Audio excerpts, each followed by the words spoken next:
Today we're here to do the in-service introduction on how to properly operate this underground puller. I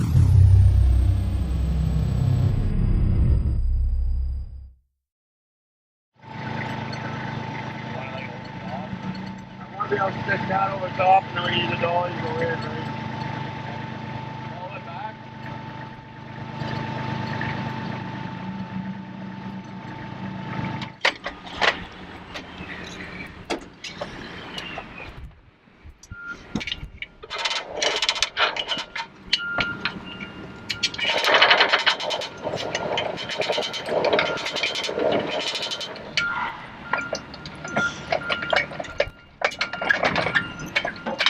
We've got the outriggers down right now in the down position. We've leveled the machine. What we've done over here, we've got levels, so it shows you how to level the machine. So we're level side to side, front to back. It's really crucial to be on this one here, side to side, because that has a lot to do with how the cable racks up on the spool when you're bringing it back in. So on this machine, we've got 2 forward gears and 1 reverse. The forward gear, first gear, will give you the 7,500 pounds of pull at full throttle. When operating the machine, out full throttle. When you're pulling in first, like I said, you're doing 7,500 pounds of pull, and this is your lever right here to do your pull. So when the operator, the other end would tell you you're ready to pull, we would pull the lever, slowly get it going. Once the pull is going smooth, you go full down. So in first gear, with this lever right down, I'm now pulling in at 60 feet per minute. If I was in second gear, if we have smaller cables, I would be pulling 120 feet in per minute. But when the lineman at the other end would tell you to stop, to pull, go all the way to stop. The reason you want to go to stop, because if we don't go to the stop and you're sitting like this, but you're not pulling anymore, the cable's not turning. Now what's happening is that in this housing over here, we have 2 bull wheels. One's got 5 groove, one's got 6 groove. And these are 6-inch bull wheels. That's where all the pulling takes place. So if we stop pulling that cable, but the bull wheels are still going, all you're doing is you're heating up your cable and you create a flat spot on the cable, which you definitely don't want. So at all times, when you say stop, this lever goes all the way up to the stop position. So this puller comes with an air compressor, so this allows us to blow in the steel cable instead of using ropes or strings in the duct. You blow in the bird to the transformer vault or wherever you have to go, but at the same time it's also cleaning the duct. It's helping identify that there's no collapse in the duct and the duct is totally clean. So this air compressor puts out 185 CFMs. The thing about this one here, it's got high volume because we're using lots of volume.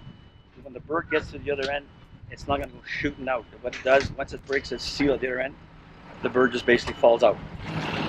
Now over here we have our air hoses. That's retractable.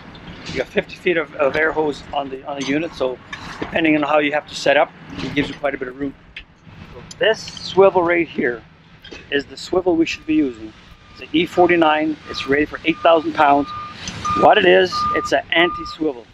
The more I pull on this, the harder it wants to swivel. So less chance for my conductor and the duct to be spinning on itself, less chance for my cable to be spinning on itself. So this is the right swivel to use. This swivel would be attached to the conductor end at the trailer. So after we blow the cable through the pipe, you would put this swivel on this cable when you're pulling the cable back. But right now, we want to blow the cable through the pipe. So all we do is we attach this to the bird. Now with a lot of lube, we would put this inside the duct, and then when we start the air compressor, it would blow the air, blowing the bird through the pipe. So your cable would lay in this slot here. It would lay right like this, and that's how it blows in through the pipe. And here's where your attachment would take place. The air hose would attach, and once I kick on the air, the air is fed through here, blown against the bird. So when the air starts, it blows against the bird, and the bird would take off. And at the same time, when we're doing this, we have the machine in reverse, full payout, full throttle, and the cable is coming out at 300 feet a minute. Also in this machine, this spool holds 2,000 feet of 3/8 rope. This drum, when it's reeling in, sees about 200 pounds of pull, because all the pull is done in the bull wheels. So it is crucial to keep this control bar in the front very nice and clean. Helps the sheave walk back and forth. As you can see, it helps stack the conductor really smooth. If this gets dirty, the spool will tend to drag and it'll start balling up, and the cable will not sit firmly. By the cable sitting nice and firmly like this, you get longer lasting out of your cable. If it starts balling up, you'll could possibly end up getting some little bit of flat spots in your cable.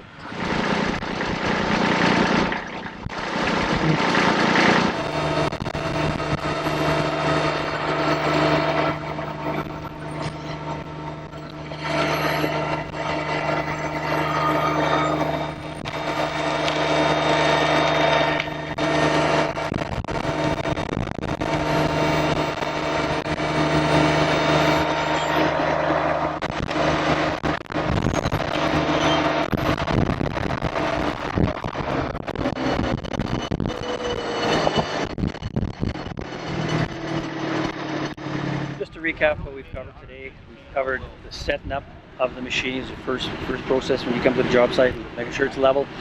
We went through the hydraulic systems, through the gears, the first, second gear, the payout, and then we went through the air compressor, how to set up the air adapters with the bird, how to blow in the cable. And that basically covers the use of this underground 7500 puller. Stay safe, guys.